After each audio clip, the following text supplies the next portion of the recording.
The Dark Knight franchise. Spoilers in all of this, by the way. I'm just kind of throwing it all out there.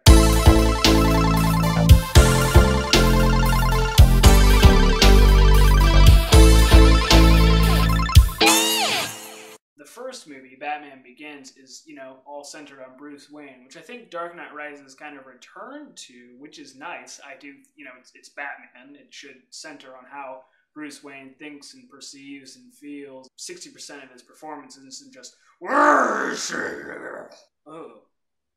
I don't know if Christian Bale does that. That actually does hurt the throat. Of course, funny voices are a must-to-have in the movies, I guess. Want to see how I got these scars? Now you have my permission to die.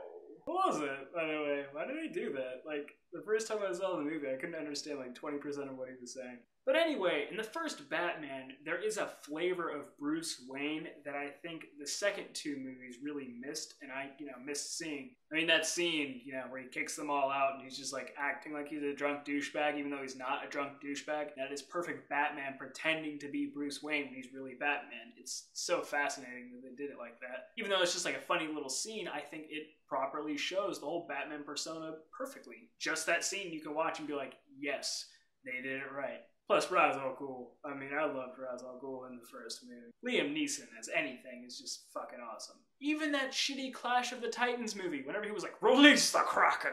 Me and my homeboys were like, fist pound, fist pound, fist pound, fist pound, fist pound, fist pound, fist pound, fist pound. Because it was just, him saying, release the Kraken. Honestly, if that dude said anything with a declaring, shouting voice, it would sound awesome. Get me my pizza! But no pepperonis, only mushrooms. I hate mushrooms, and I love pepperonis, and I would still be like,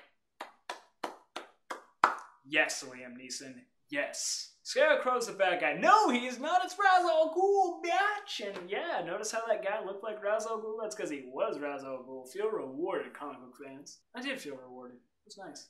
And actually, there was a kind of motif to all three Batman movies. Oh, there's a twist that is not like the comics at all. Like Commissioner Gordon dying in the second one. Dying. And, I was like, what? He's not even commissioner yet. How is this? This doesn't make any sense. Why would we do this? Oh, he's not really dead. Okay. And he's Commissioner Gordon. Yes, I feel rewarded.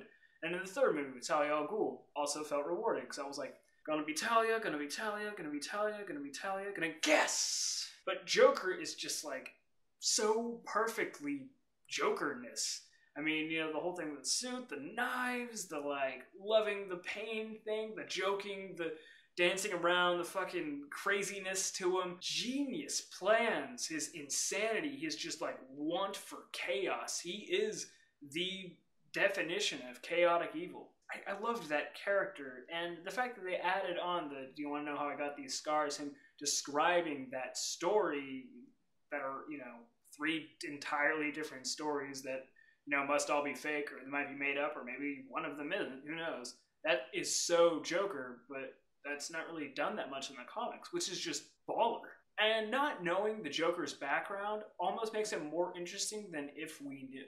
In the comic books, it is revealed, and I feel that might kind of take away from the Joker character a little bit. The Killing Joke is the comic. It's a really good comic. It's really well done. But the Joker isn't quite someone you want to humanitize, unlike most characters within anything. And Two-Face in Dark Knight was just, like, so good. I mean, the look of Two-Face is just something you've never seen before in the comic books.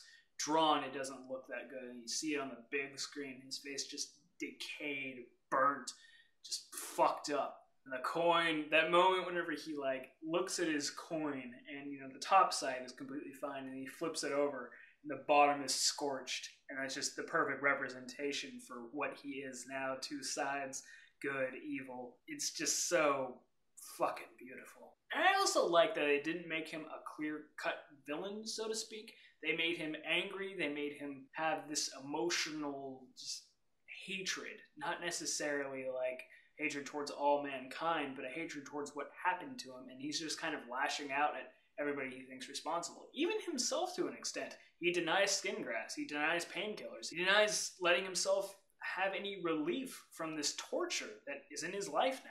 In fact, he even, puts the gun to his head where he's like, alright, me next, after he shoots Batman, which is just awesome. Honestly, if the movie had ended where Harvey Dent just like Boom, Batman's dead. Flips the coin, kills himself, roll credits. I think I might have been satisfied with that. But the fact that they ended the movie with, he's a Dark Knight, he needs to be chased because he can take it, and Batman takes on this responsibility to be the bad guy, to be the villain, so that Harvey Dent's legacy can go on, even if Harvey Dent himself couldn't live up to it. But it's amazing. Dark Knight itself was amazing, and I'm not even a huge Batman fan, to be honest. Dark Knight Rises just couldn't quite live up to that. But that doesn't mean it was a bad movie, and that doesn't mean it was a huge letdown or a huge disappointment. It was actually a little bit better than I thought it would be.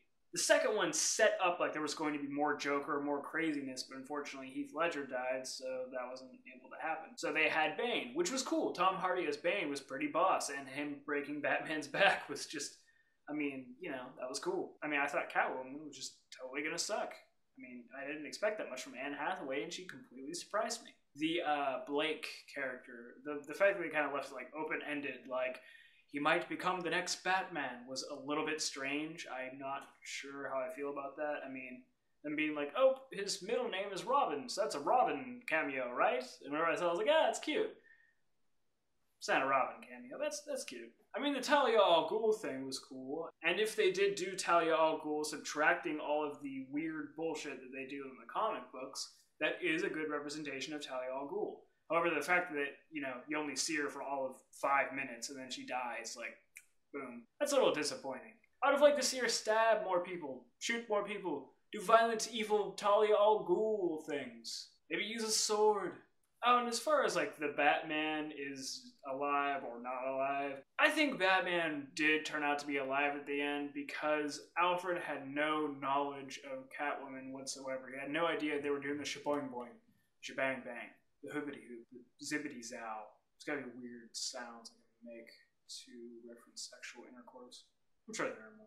So yes, I think that Batman did survive the explosion. He, jumped out at the last second and dove underwater, or the autopilot really did work and he was bullshitting or some shit. I don't know. But somehow he survived.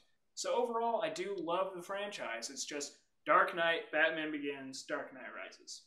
That's just how it is for me. So if you like this video, if you have an opinion about the Batman franchise, if you have an opinion about anything Batman or comic book related, DC, Marvel, the other ones, then comment below. Let me know and just, stuff and things. Click like, share, subscribe. Peace.